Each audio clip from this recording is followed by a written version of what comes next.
था कि आपने भी दोनों जगह वादा किया है और कांग्रेस ने भी किया है। आपने पंजाब में किया तो कांग्रेस ने 3 राज्यों में करके दिखाया है ओपीएस का मामला। तो आप और कांग्रेस दोनों के बीच में कंपटीशन नहीं हो जाएगा इस मसले पर? नहीं, कंपटीशन की बात नहीं है, जनता की भलाई की बात है। और कोई भी अच्छा काम करता है तो उसका हम वेलकम करते हैं, इस्तेमाल करते हैं। और सरकार के पास पहले पैसे थे पेंशन को देने के लिए, लेकिन बेवजह के लिए पेंशन को रोका गया है, लोगों का नुकसान किया गया है। ये बार बार जताता है कि भारतीय जनता पार्टी एक जन विरोधी पार्टी है, जनता के अभाव को समझती नहीं है और जो सोशलिज्म का स्ट्रक्चर था उसके अगेंस्ट है, कैपिटलिज्म के फेवर में ज्यादा है। अब जहां जितने हजारों करोड़ का लाखों करोड़ का घोटाला होता है उसकी बात नहीं होती, लेकिन जनता को चंद पैसे से अगर पेंशन पूरी मिली जा रही है तो उसके लिए परेशान हो जाए। सरकार को बर्डन की तरह लगता है। ये बर्डन वो अल्फाज ही अपने आप में बहुत खराब है। आप क्यों इसको बोझ समझते हैं? ये पेंशन नहीं, ये सम्मान राशि है। वृद्धावस्था में सम्मान के साथ, सुरक्षा के साथ, अपने अधिकार के साथ जीवन यापन करने का एक सहारा है। बुढ़ापे की लाठी है। आपने जनता की बुढ़ापे की लाठी को तोड़ लिया, उसको छीन लिया और ऐसा इससे कुछ फायदा नहीं हुआ देश का। उसके बाद भी हजारों लाखों करोड़ के घोटाले हो रहे हैं जिससे जनता को कुछ नहीं मिल रहा है। आपको 2 छोटे-छोटे एग्जांपल देना चाहता हूँ। आम आदमी पार्टी उत्तर प्रदेश में इलेक्शन लड़ रही थी तो हमने कहा था कि हम उत्तर प्रदेश के परिवारों को बिजली फ्री देंगे और तमाम कैलकुलेशन के बाद हमने ये जाना कि अगर हम 300 यूनिट उत्तर प्रदेश के परिवार को फ्री देते हैं तो 26,000 करोड़ का खर्चा आएगा देने के लिए। और उत्तर प्रदेश का बजट जो है 6 लाख करोड़ का था, तो 26,000 करोड़ 6 लाख करोड़ के आगे बहुत कम है। लेकिन यही उत्तर प्रदेश में लाखों करोड़ के जल जीवन घोटाला हुआ, 1,20,000 करोड़ के आसपास घोटाला था। तो लाखों करोड़ के घोटाले हो रहे हैं और हम जनता के लिए छोटा सा काम करते हैं, वो जो बर्डन लगता है। और अभी आपने देखा कि अदानी थे, वो कोरोना के दौरान 13,000 करोड़ रुपए कमा रहे थे पर डे। और बीजेपी ने कहा कि उसने गैस में सब्सिडी कम करके सरकार के 13,600 करोड़ रुपए बचाए। तो जिस 13,600 करोड़ रुपए में पूरा देश बिजली सस्ती गैस ले रहा था, वो आप एक व्यक्ति की तरफ डाइवर्ट हो गया। तो ये जो सरकार और बीजेपी बातें कर रही है, बता रही है कि वो सोशलिज्म के अगेंस्ट है, जनता के अगेंस्ट है और कैपिटलिज्म के साथ है, कुछ पूंजीपतियों के साथ है। ये पूरा दर्शाता है इस तरह से। अभी उन्होंने ओल्ड पेंशन बंद कर दी, सरकारी नौकरियां बंद कर दी। अब 8वीं वेतन बढ़ोतरी जो होने वाली उसको भी रोक रहे हैं, उसमें भी बढ़ोतरी भी नहीं दे रहे। 7वां वेतन आयोग में इन्होंने 14% ग्रोथ दी। ठीक, मोहम्मद तक अभी रुकना होगा। संजय भाई, आप कुछ कहना चाह रहे थे, एक तो वो कहिएगा। दूसरी बात, एक सवाल उठता है कि भाई सरकार का जो तंत्र होता है, जो ढांचा है, जो पॉलिटिकल लीडरशिप का जो विजन है, उसको जो जमीन पर उतारता है वो सरकार का ढांचा वही उतारता है। कोई मंत्री मुख्यमंत्री तो उतारता नहीं। तो हर देश में एक सरकारी कर्मचारी है। ठीक, कोई देश ऐसा नहीं जहां बिना सरकारी कर्मचारी के चल जाए। और सरकारी कर्मचारी है तो उसके कुशल क्षेम की जिम्मेदारी सरकार के पास रहनी ही चाहिए। नहीं, इसमें कुछ अतिरिक्त तो मुझे नहीं लगता कर्मचारी अतिरिक्त मांग रहे हैं। जब वो देख रहे हैं कि एक आदमी विधायक रहा तो विधायक की पेंशन लपेट ली, फिर सांसद बना फिर सांसद की लपेट ली, फिर राज्य में मंत्री हो गया उसकी भी लपेट ली, फिर केंद्र में मंत्री हो गया उसकी भी लपेट ली, मूंछों बताओ दे रहा, 4 पेंशन जेब में रख रहा है और फिर ये कहता है कि ना ये सरकारी कर्मचारियों को पेंशन नहीं दी जा सकती। ये कोई मोल लंगर चल रहा है क्या? पेंशन दें। खुद के कुर्ते में 4 पेंशन पड़ी है भाई जेब में, तब कह रहा है कि नहीं ये सब नहीं चलेगा, देश को आगे ले जाएंगे हम लोग। अरे जो डाकिया है उसकी पेंशन रोक के, जो सिपाही है उसकी पेंशन रोक के देश आगे जाएगा। संजय जी। अमिताभ जी, और आपने और आपके पैनल में बैठे हुए लोगों ने जो जो बात कही है, मैं सिलसिलेवार ढंग से उसका जवाब देना चाहूंगा। मुझे थोड़ा वक्त दे देंगे तो मैं बेहतर रखूंगा। बिल्कुल जी। आपने शुरुआत में इस बात को कहा था कि जब देश की स्वतंत्रता हुई और स्वतंत्रता के समय अगर पेंशन दी जा रही थी तो वो पेंशन अब क्यों नहीं दी जा रही।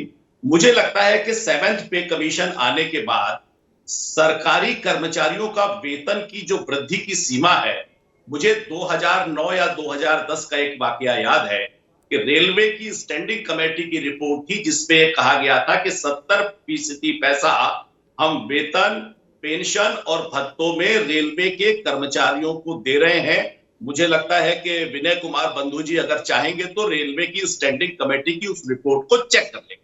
बात नंबर 1।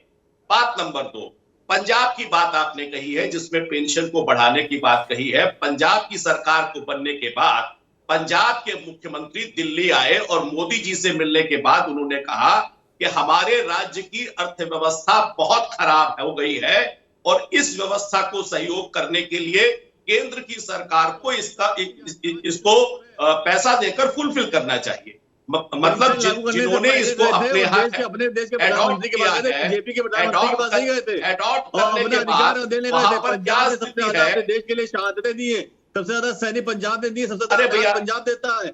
अपना अधिकार मांगने का राजस्व मांगने गए तो कोई वो भीख मांग रहे थे, वो पंजाब का अधिकार मांगने गए थे। पंजाब के लोगों की एक मिनट उनकी बात पूरी हो जाए। जी जी संजय जी कहिए। जी जी तो मुझे लगता है कि जब इनका मौका है तो अपनी बात को बेहतर ढंग से रखेंगे। दूसरी बात, अभी एक और बात आई कि सोशलिज्म और कैपिटलिज्म। सोशलिज्म की बात क्या है? ये तो कैपिटलिज्म है कि एक पार्ट जो पूरी जनसंख्या के दशमलव कुछ हिस्से में आता हो, उसके फुलफिल के लिए आप मैक्सिमम एफर्ट्स करें, उसको जीवन का अच्छा स्तर देने के लिए आप सबसे ज्यादा प्रयास करें, लेकिन वो हिस्सा जो पूरी जनता में समाहित है उस हिस्से के लिए आप बिल्कुल उसके लिए ध्यान न दें। तो मुझे लगता है कि जो सोशलिज्म और कैपिटलिज्म की बात कर रहे हैं वो एक ऐसा कैपिटलिज्म उससे खड़ा हो रहा है कि जो वास्तव में जिस सोशलिज्म की बात होनी चाहिए, वो चाहे वो गरीब हो, चाहे वो किसान हो, चाहे वो महिलाएं हो, चाहे वो विकलांग हो, चाहे वो वृद्धावस्था प्राप्त कर चुके इस उत्तर प्रदेश के लोग हैं, आखिर उनकी सुध कौन लेगा, उनकी सुरक्षा कौन करेगा, उनके हित के लिए कौन काम करेगा? और जिस बात को कहा जाता था कि पहले पेंशन मिल रही थी, अब हम सेवानिवृत्त होंगे तो हमें पेंशन नहीं मिलेगी, ये गलत तथ्य रखा जा रहा है।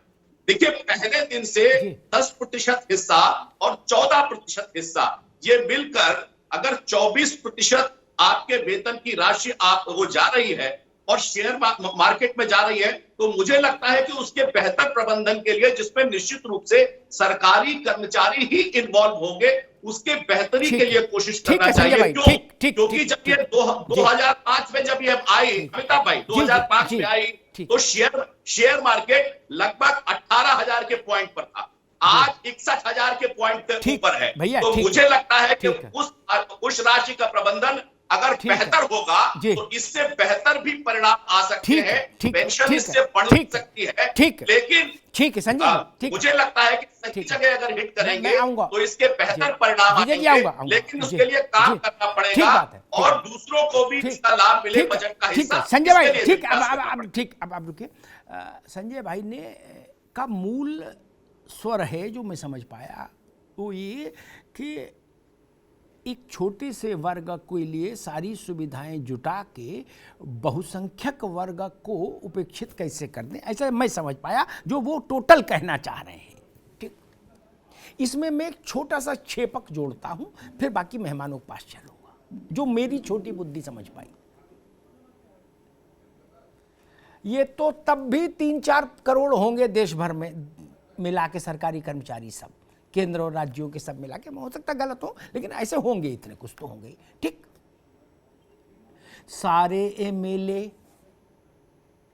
सारे एमपी जोड़ लो, 800 कुछ लोकसभा राज्यसभा मिला के, और मेरे 10-12 हजार कुल होंगे देश भर में एमएलए, सब जोड़ ले। ये तो मोबाइल में कैलकुलेटर में निकालो तो भारत की 150 करोड़ की जनसंख्या में ये आएंगे ही नहीं, इतनी छोटा नंबर है इनका।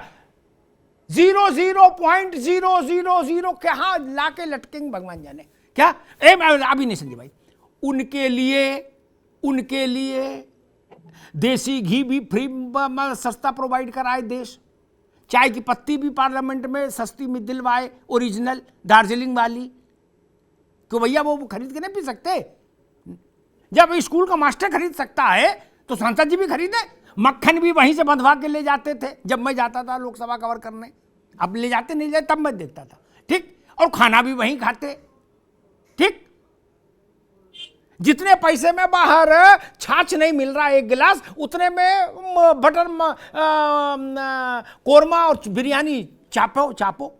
संजय भाई ठीक है। दूसरी चीज, एक लोग हमसे पूछते हैं कि ऐसे ये योजनाएं आ गई मोबाइल में, जिसमें चाहे दिन भर इंटरनेट चलाओ, चाहे दिन भर कॉल करो और दिन भर फोन ऑन चलाओ, फिर भी 1000, 500, 1500, 1200 रुपया में सब हो जाएगा, ऐसा लोग बताते हैं। ठीक, मेरा तो दिन भर खूब चलता, तब भी 500-600 रुपये ही आता है बिल।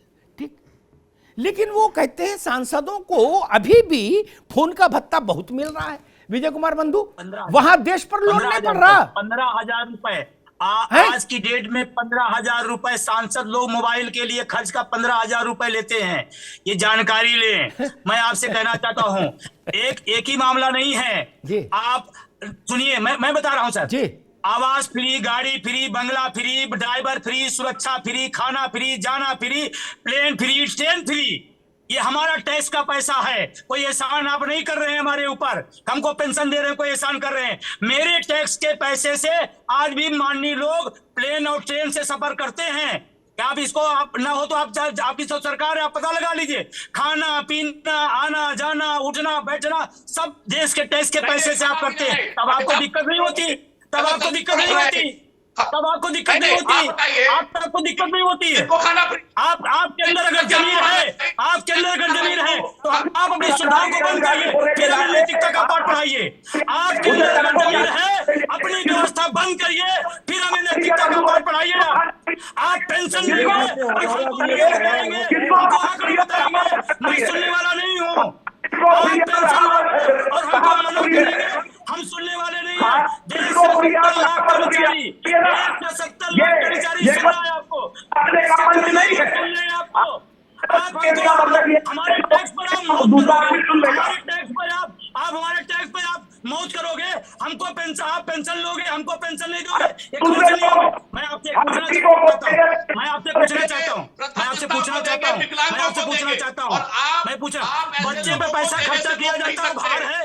हमारे बूढ़े माँ बाप हो गए, उन पर दवाइयों पर पैसा खर्चा करते हैं, भार है कि हमारी ड्यूटी है। हमारे बूढ़े माँ बाप पैसा खर्चा दवाइयों पर करते हैं, वो भार है, बेरोजगार हो वो मेरी जाएगा, जिम्मेदारी है, रोजगार नहीं सरकार मिलेगा। की जिम्मेदारी आपसे है। पूछूंगा, सामाजिक सुरक्षा, अब आपसे पूछूंगा सरकारी बंधु सुरक्षा, भाई, सामाजिक कभी सुरक्षा आपका सरकार की बेटा जो जिम्मेदारी है। बेरोजगार होगा, रोजगार आप नहीं क्यों मिल विरोध कर रहे पाएगा, हैं? सामान्य किसान हो जाएगा, उस समय जवाब दीजिएगा। ठीक। रोजगार दो, अभी रुकना होगा, अभी रुकना होगा, अभी रुकना होगा, अभी रुकना होगा। अभी रुकिए, दोनों लोग रुकिए, दोनों, विजय बंधु रुकिए, संजय चौधरी भी रुकेंगे।